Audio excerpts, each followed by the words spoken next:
we knew what we were doing with the siding, we knew what we were doing with the window trim. Now it came, what do we do with the soffits?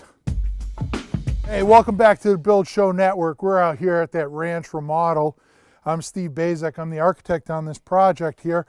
We stepped outside because I just want to run through some of the details that we're doing on the outside here and how did we arrive at the decisions that we made. Well, part of the project here, we knew we were going to use these European windows, right? They're a triple glazed window. It's in an anthracite gray, which is basically just a dark charcoal gray.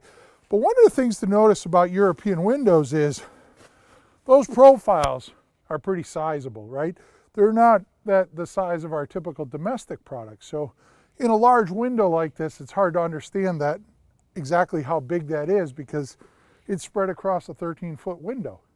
But in designing this, I'm trying to get that modern contemporary feel of what's happening out here. So a couple things at play.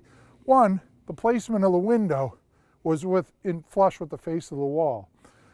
The trim on the window, notice we went down to 2.5 inches. Typical casings here in New England, 3.5 inches plus. I narrowed it down to give this kind of stepping feature. So you notice that these are proportionally related to each other here, right? So that we get that stepping feature.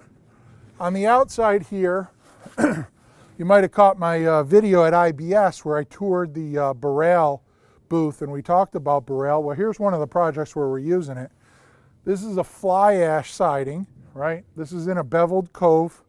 So you can see here, it's lapped there, but then it has that slight bevel here to drain out. This is in a 1x8 pattern. You know, in the decision-making process there, we actually had 3 different mock-ups. A couple of them got lost in our work here, but I was able to salvage one. And you notice here, this is the 1x6 product, and you notice the profile here is pretty shallow, right? It's yielding maybe about 3.5, 4 inches of profile. Well, while that's good, I didn't think it related to the contemporary nature of this project so well.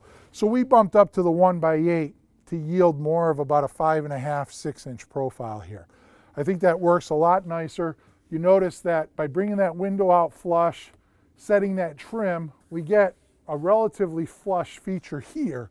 Again, to give that kind of contemporary feel to the project, not getting all those kind of overlapping edges that you might see in a traditional New England home. The other part of the wall system here is the soffit. You can see the soffit there. We had some nice big overhangs on the existing house that we translated into the additions, but we knew what we were doing with the siding, we knew what we were doing with the window trim. Now it came, what do we do with the soffits? What do we go to? The trusty mock-up, right? I know many people might not believe in mock-ups. I've been doing this 27 years. There is no better substitute for understanding something than doing a mock-up.